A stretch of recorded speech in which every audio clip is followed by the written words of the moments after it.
Hello dear students, my name is Mamun Rashid Khan and welcome to Allied Coaching Center। तो आज का हमारा टॉपिक है class 10th real number chapter 1। तो हम इसमें क्या करने जा रहे हैं, previous year questions chapter wise solve करेंगे जिससे हम कम टाइम में ज्यादा क्वेश्चंस कवर कर पाएंगे। तो स्टार्ट करते हैं आज का हम लेक्चर। तो सबसे पहले आपको ये क्वेश्चन दिया हुआ है, explain why this number and this number are composite numbers. तो सबसे पहले तो आपको पता होना चाहिए व्हाट इज कंपोजिट नंबर। तो कुछ फटाफट कुछ बेसिक चीजें रिवाइज कर लेते हैं। सबसे पहले नेचुरल नंबर क्या होता है, वो नंबर जो 1 से स्टार्ट हो इनफाइनाइट तक, 1 2 3 4 5, वो सारे क्या होते हैं नेचुरल नंबर्स। उसका होल नंबर क्या होता है, नेचुरल नंबर में आप जीरो इंक्लूड करते हो तो होल नंबर हो जाता है।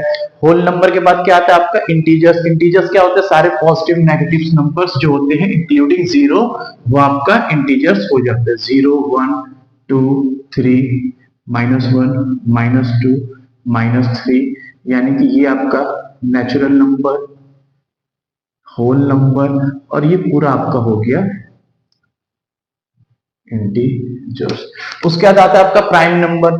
प्राइम नंबर कौन से होते हैं, प्राइम नंबर वो होता है जो सिर्फ अपने से डिवाइड हो या वन से, वन सभी का फैक्टर होता है, या यू कह लो जिसके सिर्फ दो फैक्टर्स होते हैं, that is itself and one. जैसे कि 2 3 5 7 11, इस तरह से आप कर सकते हैं। फिर आता है आपका कंपोजिट नंबर। अगर आप वन को और प्राइम नंबर को हटा दे तो उसके अलावा जो भी बच गया वो सब आपका कंपोजिट नंबर होता है, या यूं कह सकते हैं कि किसी भी नंबर का दो से ज्यादा फैक्टर हुआ तो वो कंपोजिट नंबर। तो याद रखिएगा स्मॉलेस्ट कंपोजिट नंबर 4 होता है। कैसे, 1 के टेबल में आता है, 2 के टेबल में आता है, 4 के। कितने फैक्टर्स हो गए, 3 हो गए, तो ये कंपोजिट नंबर हो गया, यानी कि 6 हो गया 1 के टेबल में, 2 के टेबल में, 3 के टेबल में, 6 के टेबल में। तो इसी तरह आप कंपोजिट नंबर लिख सकते हैं। अब आते हैं अपने क्वेश्चंस पे। तो हमारा क्वेश्चन में ये पूछ रहा है, तो सबसे पहले तो इसको सॉल्व कर लेते हैं। क्या इसका एक से ज्यादा फैक्टर है वो देखते हैं। तो आपको फर्स्ट क्या दिया हुआ है, 7 इंटू 11 इंटू 13 प्लस 13। तो दोनों में 13 है तो आप 13 को कॉमन ले लीजिए। तो क्या आएगा, 7 इंटू 11 प्लस यहां से 13 चला गया तो क्या बचेगा 1, यानी कि 77 प्लस 1, तो 13 इंटू 78। अब ध्यान से देखिए इसमें फैक्टर्स आपके क्या क्या होंगे, 1 तो होगा ही, किसी भी नंबर के लास्ट में 0 आ जाए, 2 आ जाए, 6 आ जाए, 4 आ जाए, 8 आ जाए, तो वो क्या होता है, इवन नंबर होता है। यानी लास्ट में 2 है, यानी सॉरी लास्ट में 8 है, 8 है तो ये क्या होगा 2 के टेबल में भी आएगा। 13 तो है ही इसमें, 78 तो है ही। क्या आपको एक से ज्यादा इसमें फैक्टर्स मिल गए, जी हाँ। तो हम कह सकते हैं since there is more than 2 factors, therefore it is a composite number।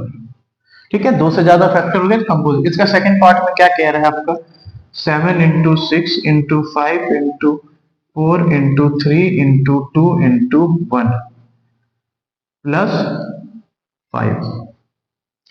तो 5 आप कॉमन ले लीजिए तो क्या बचेगा, 7 into 6 into 4 into 3 into 2 plus 1। तो 5 7 6 42, 12 2 24 प्लस 1। तो 24 2 48, कैरी 4, 24 इंटू 4 96, और 4 100 प्लस 1। और इसको हम लिख सकते हैं 5 इंटू 1009। तो इसके पास 1 हो गया, इसका फैक्टर 5 हो गया, 1009 हो गया, दो से ज्यादा फैक्टर मिल गया इस टर्म के, हम लिख सकते हैं सिंस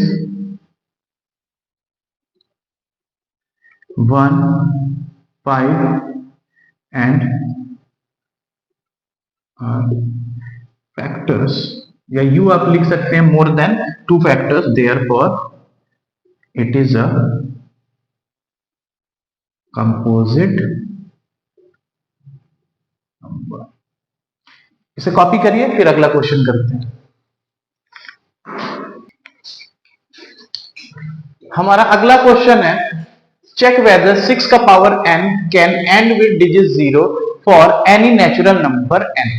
तो याद रखिएगा, कभी भी किसी नंबर को 0 पे खत्म होने के लिए हमें 2 into 5 का पेयर चाहिए, तभी वो आपका क्या होगा, 0 पे खत्म होगा।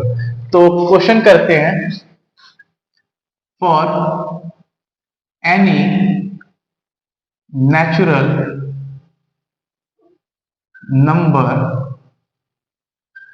n with digit 0 there must be a pair of 2 into 5, यानी कि आपके पास 2 into 5 का एक पेयर होना ही होना चाहिए। तो इसमें देखते हैं क्या है, 6 का पावर n, इसको हम क्या लिख सकते हैं, 2 into 3 का पावर n।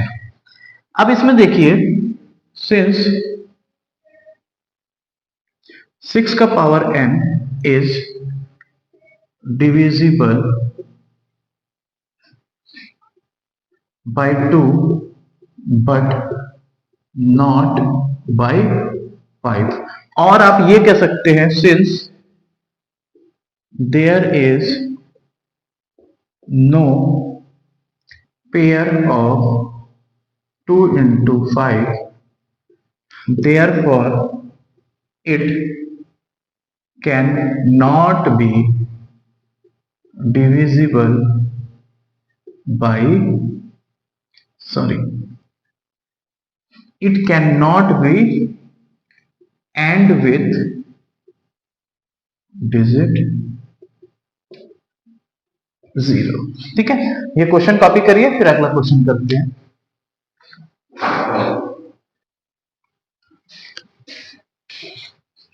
कभी कभी सीबीएसई आपको बोनस क्वेश्चन भी दे देता है, जैसे कि इसमें क्या है, बहुत ही सिंपल है, कुछ नहीं करना है, इनका प्रोडक्ट लेना है। ऑप्शन आपको दिया हुआ है 3 and 7, 3 7 से क्या होता है 21। अब 4 into 21 आप करेंगे तो y की वैल्यू मिल जाएगी, 4 1 जा 4 और 4 2 जा 8। तो आपको चेक करना है ऑप्शन में x की वैल्यू 21 कहां पे है, एक तो यहां पे, एक यहां पे है, ठीक है। तो y की वैल्यू 84, यानी कि ऑप्शन ए आपका आंसर हो जाए। ठीक है, इसे कॉपी करिए, फिर अगला क्वेश्चन करिए।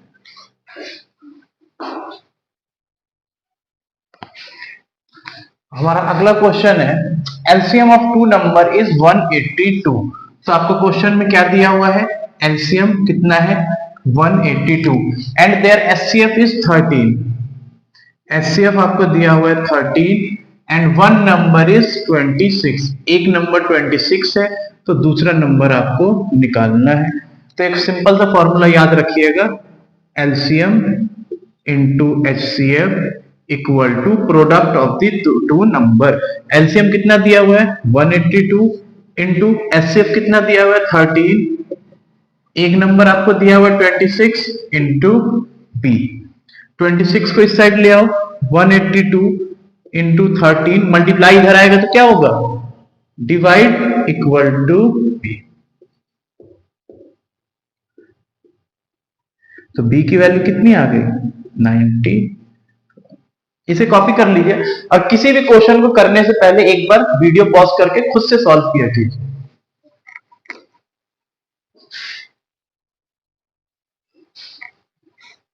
हमारा अगला क्वेश्चन है, given that HCF is 45 find the LCM. आपको दोनों नंबर दे रखा है, एचसीएफ दे रखा है, आपको एलसीएम निकालना है। अभी जो लास्ट क्वेश्चन किया था सेम उसी पैटर्न से होगा। तो आपके पास क्या फॉर्मूला है, LCM into HCF equal to A into B. LCM आपको निकालना है, एचसीएफ कितना दिया हुआ है 45, 135 इंटू 225। तो एलसीएम आपका हो गया 135 इंटू 225 अपॉन 45। 45 से 135 3 टाइम्स में कट गया, तो 3 इंटू 225, तो ये आपका हो गया 675। इसे कॉपी करिए, फिर अगला क्वेश्चन करते हैं।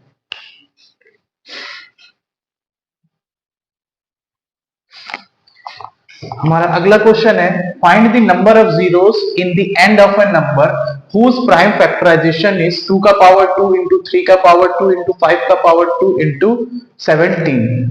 तो अभी थोड़ी देर पहले हमने डिस्कस किया था, नंबर ऑफ जीरोस के लिए आपको क्या चाहिए, 2 इंटू 5 का पेयर चाहिए। तो कभी भी इस तरह का क्वेश्चन दिया हो तो सबसे पहले आप नंबर ऑफ जीरोस के लिए चेक करिए 2 और 5 है कि नहीं, अगर है तो कितने हैं।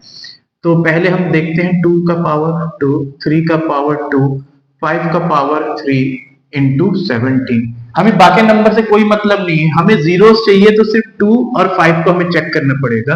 तो 2 का पावर 2 इंटू 5 का पावर 3, और मैं इसको इस तरह हम लिख सकते हैं 2 का पावर 2, 5 का पावर 2 इंटू 5 को मैंने क्या किया, ब्रेक कर दिया, इन दोनों को एक साथ ले लेंगे। अगर आपका कभी भी a का पावर m इंटू बी का पावर m होता है तो इसको हम क्या लिखते हैं, a इंटू बी का पावर m। तो सेम यहां पे अप्लाई करेंगे, पावर सेम है, तो 2 इंटू 5 का पावर 2 इंटू 5, और 2 5 जा 10 का पावर 2। तो आप कह सकते हो इस एक्सप्रेशन में आपका 10 का पावर क्या है, 2 है। इन गिवन एक्सप्रेशन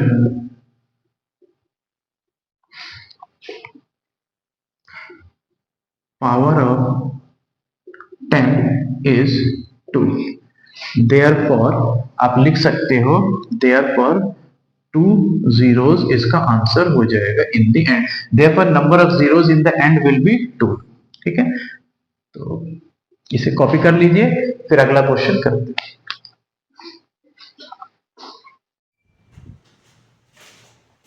हमारा अगला क्वेश्चन है, 3 bell rings at an interval of 4, 7 and 14 minutes.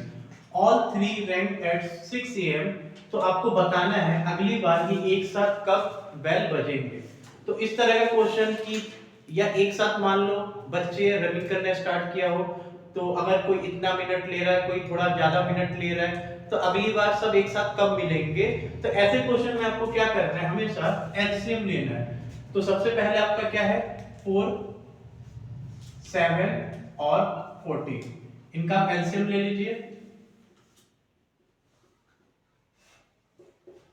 7 7 और 1 1 1, तो क्या हो गया, 2 इंटू 2 इंटू 7, कितना हो गया ये 28। तो अगली बार ये 28 मिनट बाद, यानी कि 6:28 पे एक साथ ये बेल बजेंगे। तो इस क्वेश्चन को कॉपी करिए, फिर अगला क्वेश्चन करते हैं। हमारा अगला क्वेश्चन है, HCF of 336 and 54 is 6 and LCM, sorry find LCM. आपको इसमें क्या करना है, एलसीएम निकालना है। तो आपको दिया क्या है, एचसीएफ दिया हुआ है 6, नंबर आपको दिया हुआ है 336, और दूसरा है 54, और आपको क्या निकालना है, एलसीएम। तो अभी हमने थोड़ी देर पहले इसका फॉर्मूला डिस्कस किया था, क्या था, a into B equal to LCM into HCF. LCM आपको निकालना है, एचसीएफ आपको दिया हुआ है 6, a कितना है 336, इंटू बी कितना है 54। तो क्या करना है, cross multiply, LCM equal to 336 into 54। अगर इधर मल्टीप्लाई में दूसरी तरफ जाएगा तो क्या होगा, डिवाइड, 6 9 336 इंटू 9,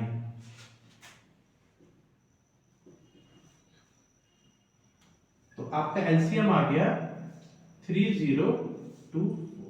इसे कॉपी करिए, और किसी भी क्वेश्चन को करने से पहले एक बार पॉज करके खुद से ट्राई करिए, उसके बाद सॉल्यूशन देखिए।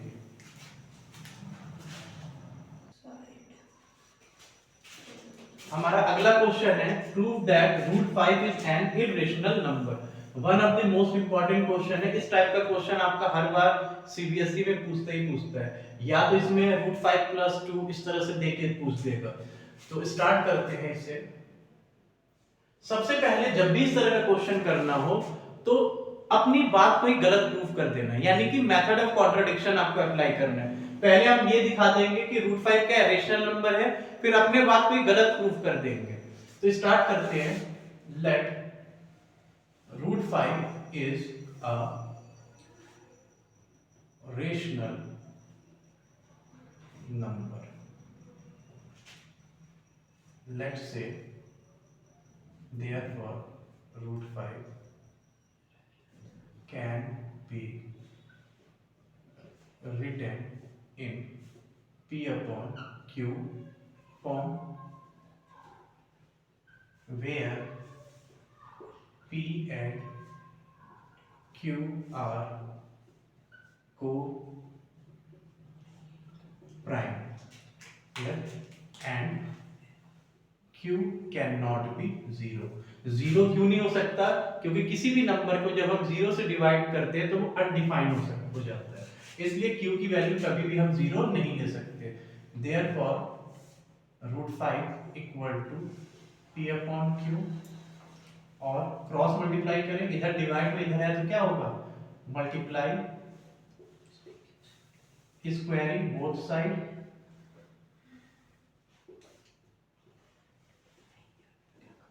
तो ये क्या हो गया? √5 का स्क्वायर क्या हो जाएगा? 5 × Q² इक्वल टू P²। इसको आप इक्वेशन नंबर 1 मान लो, और Q² equal to P² divided by 5। यहाँ मल्टीप्लाई में इधर आया तो डिवाइड, तो देयरफॉर हमने इसी चैप्टर में थ्योरम पढ़ा था, if 5 divides P², therefore 5 also divides P। यानी कि अगर 5 जो है आपका P² को डिवाइड करता है तो 5 P को भी डिवाइड करेगा। Therefore let's say P/5 equal to C, और P इक्वल टू 5C। अब एक काम करेंगे, P की वैल्यू आप इसको स्क्वायर कर लो पहले, squaring both side, squaring both side. तो ये क्या हो गया? P² इक्वल टू 5 का स्क्वायर 25, C², और P² की वैल्यू इक्वेशन 1 में पुट कर दो। Put the value of P² in equation 1। तो इक्वेशन 1 आपका क्या है? 5Q² equal to P²। P² की जगह हम क्या रखते हैं? 25C²। 5Q² equal to 25C²। 5 से 25 5 टाइम्स में कट गया, तो ये क्या आ गया? Q² equal to C² into 5। 5 यहाँ पे मल्टीप्लाई में इधर आया तो divide, Q²/5 equal to C²। Same दोबारा थ्योरम अप्लाई करेंगे, if 5 divides Q², therefore 5 also divide Q। Let's say Q/5 equal to D। Q/5 किसके बराबर हो गया? D के बराबर, और Q equal to 5D, equation number 3। Okay, इसको मान लो आप equation number X। From equation X and 3 हम कह सकते हैं कि we can say that P and Q have common factor, that is क्या है वो? यहां भी 5 है, यहां भी 5 है, दैट इज 5। लेकिन हमने क्या बोला था? P और Q क्या है स्टार्टिंग में? हमने इसको माना था को प्राइम, और आपको पता है को प्राइम में कभी भी कोई कॉमन फैक्टर नहीं होता। इसका मतलब हमने जो एज्यूम किया था वो क्या हो गया? गलत हो गया। तो आप कह सकते हो therefore this contradiction arises because of our wrong assumption. तो हम कह सकते हैं therefore √5 is an irrational number. तो √5 आपका क्या हो गया? Irrational number. तो कभी भी इस टाइप का क्वेश्चन आए तो सबसे पहले आपको क्या करना है, आपको ये दिखाना है कि ये क्या है, रेशनल नंबर है। फिर अपनी बात को ये आप गलत प्रूफ कर दो, तो लास्ट में ये क्या हो जाएगा? इरेशनल प्रूफ हो जाएगा। तो इसे कॉपी करिए, फिर अगला क्वेश्चन कर।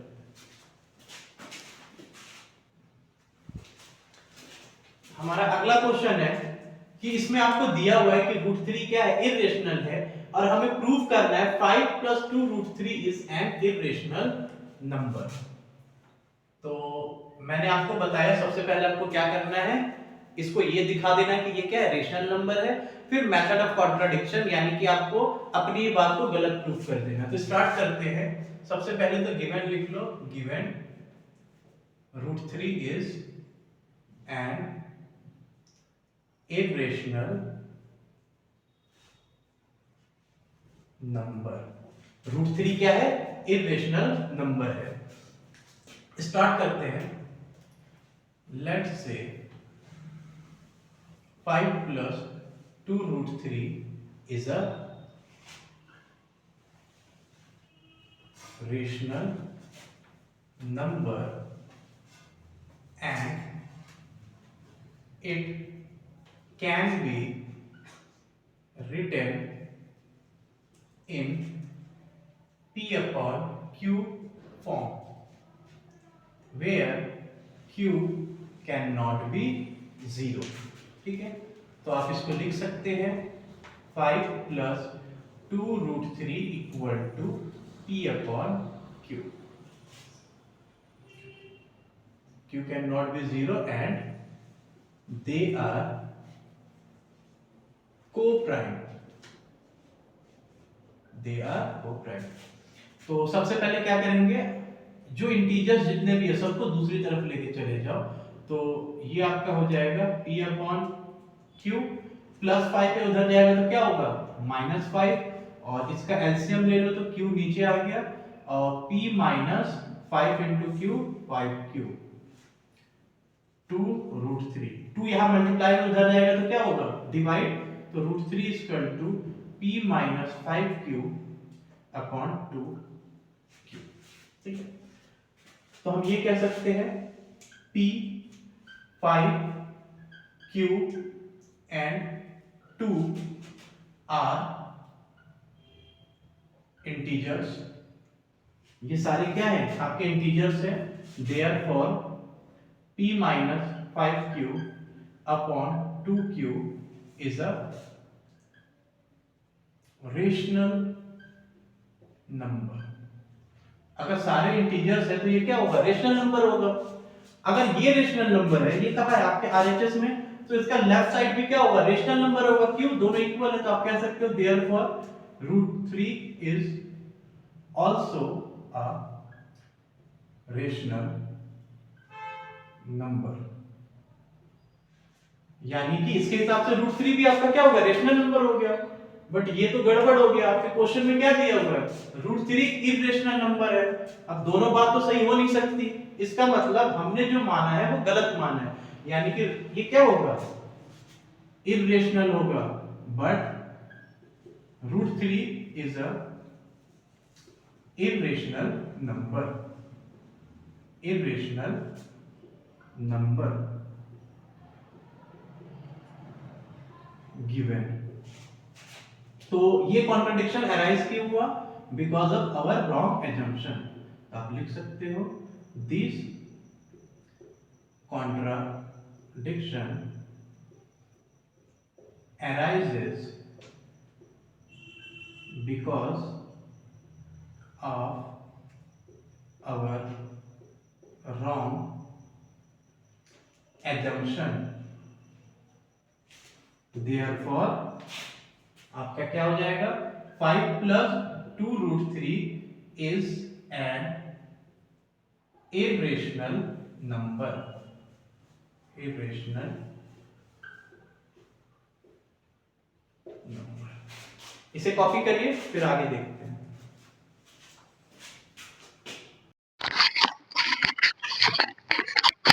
तो उम्मीद करता हूं आपको समझ आया होगा। ये कुछ क्वेश्चन थे जो हमने प्रैक्टिस किए हैं और यहाँ पीछे 2 क्वेश्चन मैंने लिखा है जो कि आपका होमवर्क है, इसे घर पे ट्राई करिएगा। अगर आपको वीडियो अच्छा लगा तो इसको लाइक एंड सब्सक्राइब जरूर करिएगा। Thank you.